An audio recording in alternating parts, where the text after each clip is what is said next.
Lord, don't let me be led into temptation, because everybody got something that will tempt them. All right, y'all quiet up in here.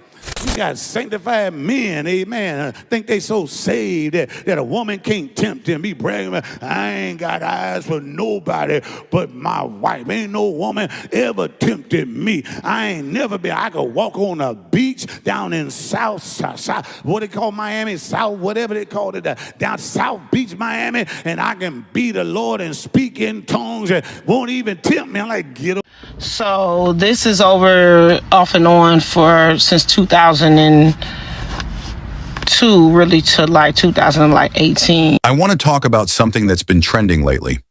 A video involving a megachurch pastor, Bishop Charles Eli III, and a woman who claims to be his girlfriend.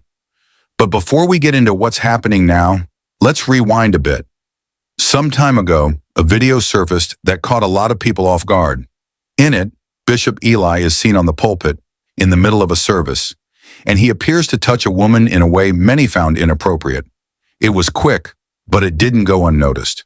The clip spread like wildfire online, and with it came a wave of outrage, confusion, and debate. People were upset, and rightfully so.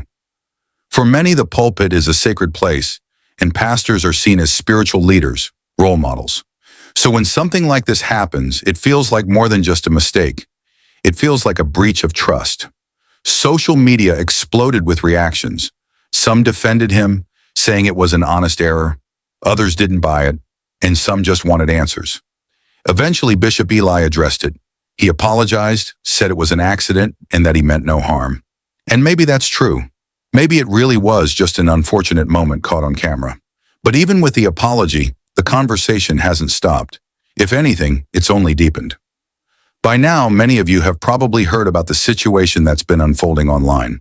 A woman on TikTok has come forward accusing Bishop Charles Eli III of adultery. She claims they were in a relationship that spanned from 2002 to 2018. That's a long time, 16 years. When I first saw her video, she was using the handle Melodic Insurance, but not long after she changed it to Melodic Story. And honestly, that change felt intentional, like she's not just telling a side of the story, she's preparing to tell the whole thing. What really caught my attention, though, is that she's writing a book. The title, The Bishop, His Wife, and Me. That alone tells you this isn't going to be some vague confession. It's going to be detailed, raw, and probably pretty explosive. Since her video went viral, she's been posting what she calls receipts, screenshots, messages, photos, all as proof of her claims. And so far, the bishop hasn't said a word. No denial, no statement, nothing. Just silence. And that silence, it's speaking volumes to a lot of people.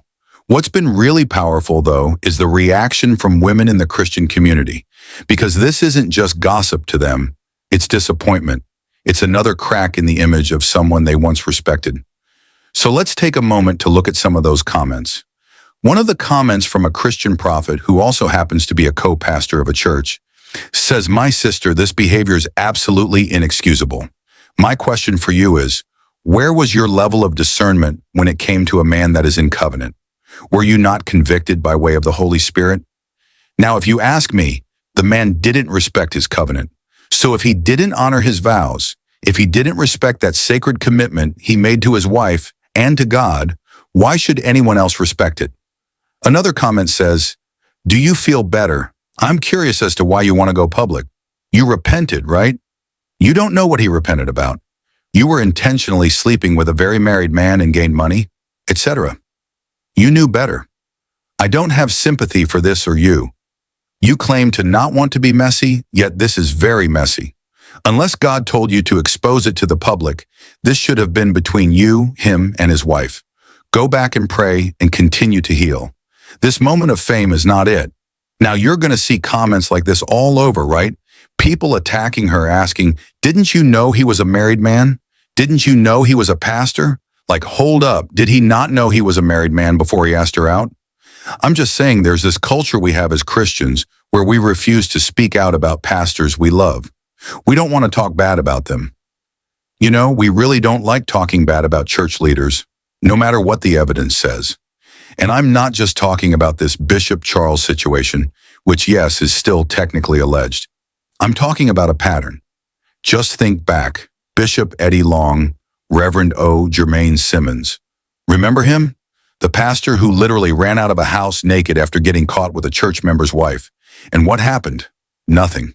He didn't even step down, said God told him to stay. And what's worse, he got a standing ovation for it. A standing ovation. Christians defended him. And that's the problem.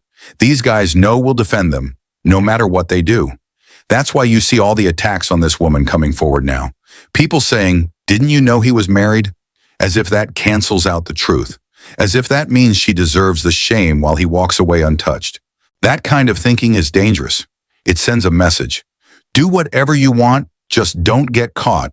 Or if you do, make sure you're behind a pulpit when you apologize.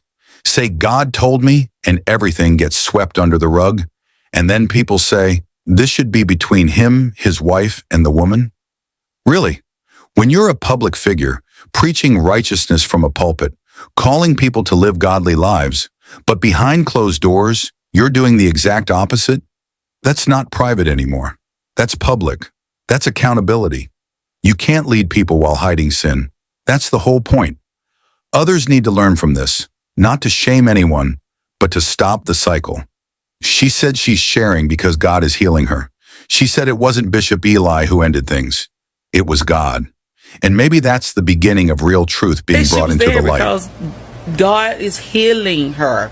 Said that Bishop Ellis did not break off the affair, but she said God did it. But she said that she's healing. For me, it's like what she's saying, that she was there, the reason why she was at his birthday party where his wife and his children would be. She said she was there because she said she's healing. God is healing her. But to me, that's just like having an open wound and you've been treated by a doctor, but the wound is still not healed, but you go and waddle in a pigsty. Wouldn't that wound kind of get reinfected? Well, I'm thinking the same thing about this relationship. Now, if you were really healing, why would you put yourself back in that situation? Did that feel good to see your ex-boyfriend, I'm sure the one that made you all those promises, walk right past you with another woman on his arm? I bet you feel real good. You know, people are questioning why she even went to the bishop's birthday party. Well, the party took place back in 2018. Around the time the relationship was over, she was seeking healing. But here's the thing, right? This one comment says she went to that party hoping he would have acknowledged her, and he didn't. She posted this to go viral. This ain't healing. This is desperation, messy and bitter. Look, I get it. People are going to have their opinions. That's just the nature of things, especially when a story like this breaks out into the public. Some folks will side with the church, some with the leader, some with the woman. But at the end of the day, we need to take a step back and remember something really simple. This is her story, her personal experience, her truth. And no matter how uncomfortable or inconvenient it may be for others, she has every right to tell it. She doesn't owe anyone an explanation for when she chose to speak up. Not a timeline, not a motive, not a justification. We don't get to dictate how someone processes pain or how long it takes them to find the courage to speak out. Healing doesn't follow a neat calendar, and trauma doesn't politely wait for the perfect moment to be addressed. She chose now, and that's valid. That's enough. She also doesn't need permission to share her story publicly. If going public is part of her healing, part of reclaiming her voice, then so be it. That decision belongs to her and her alone. No one else has lived her pain. No one else has carried her secrets. And no one else has the right to silence her now that she's found the strength to speak. And yet, here we are, watching her be torn apart in the comments, judged, mocked, blamed. People are saying, didn't you know he was married? Why would you be with a man of God? Why now? All of it designed to shame her into silence. But let's be real for a second. This isn't just about her choices. It's about his. She was a consenting adult, yes. But he was more than that. He was her pastor, a bishop, a man with power, authority, and influence. He was supposed to be a spiritual leader, someone held to a higher standard. Instead, he saw her vulnerability, whatever that may have been at the time, and he used it for his own pleasure, for his own control, for years. We've seen this pattern before. It's not new. Think back to Bishop Eli or Reverend O. Jermaine Simmons, the one who literally ran out of a bedroom naked after being caught with a church member's wife. What happened to him? Nothing. He didn't step down. He said God told him to stay, and he actually got a standing ovation. That's how broken the system is, and people still defended him. Because let's be honest, the church will defend its men no matter how bad the scandal looks. That's the culture we've created, and that's why stories like this keep repeating themselves. These men feel untouchable. They know people will blame the woman, question her motives, and tell her to stay quiet in the name of protecting the ministry. They know people will say, this is between him, his wife, and God. But that's not accountability. That's a cover-up. Let's be clear, when you stand on a pulpit every Sunday, preaching righteousness, telling people how to live, how to love, how to stay faithful, but behind closed doors, you're doing the exact opposite, that's not just a personal issue. That's a public failure. That's spiritual abuse. And it needs to be addressed publicly, not whispered about behind the scenes, not brushed off with a half-hearted apology. Public sin, public accountability, because otherwise, what message are we sending? That power protects you? That charisma excuses you? That if you're anointed enough, the rules don't apply? We talk about grooming, and people often think that only applies to children. But that's not true. Grooming can happen between adults too, especially when there's a spiritual leader involved, a pastor, a bishop, someone with religious authority.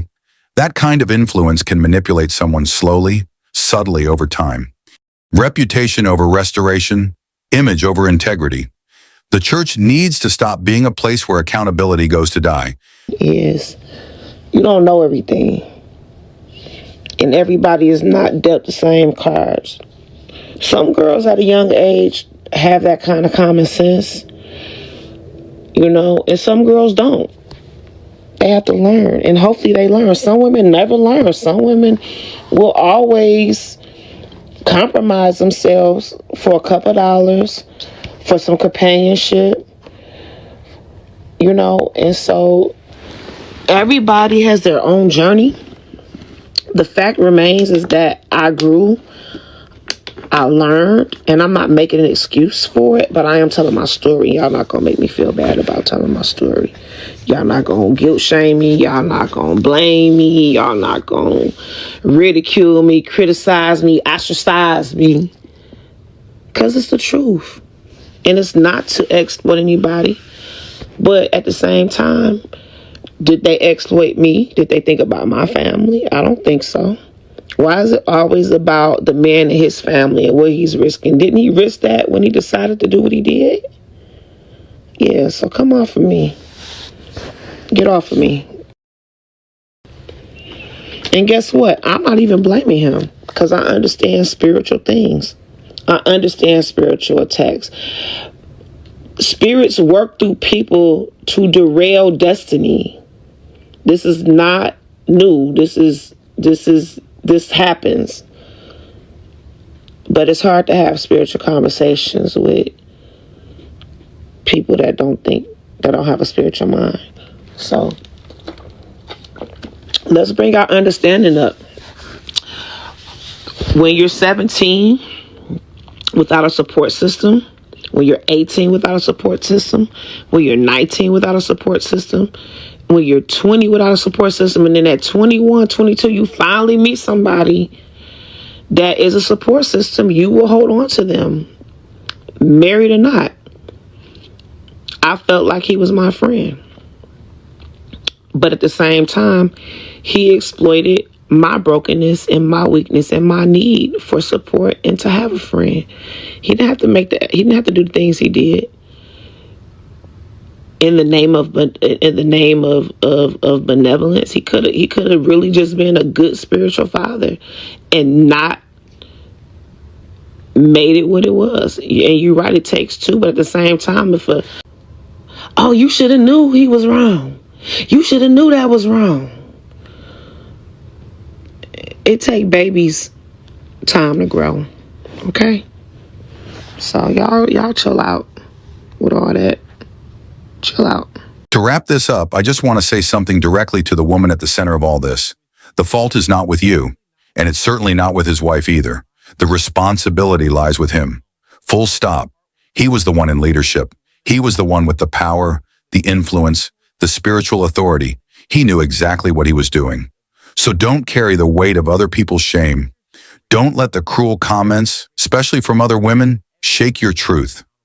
I know it hurts when people come at you, especially when you're already vulnerable. But the truth is, a lot of that hate comes from conditioning. People have been taught to protect the pulpit before they protect people. You were 22. He was old enough, experienced enough, respected enough to know better, and he still chose to misuse your trust. So keep telling your story. Tell the truth and nothing but the truth. That's all you owe anyone. Walk in your healing, stand in your power, and let everyone be held accountable for their actions, including him. That's my take on the situation. It's not easy to talk about, but it's necessary. And if you've stuck around this long, I'd love to hear what you think. Drop your thoughts in the comments. And if this message resonated with you, even just a little, go ahead and like the video. And don't forget to subscribe to the channel. There's more to come.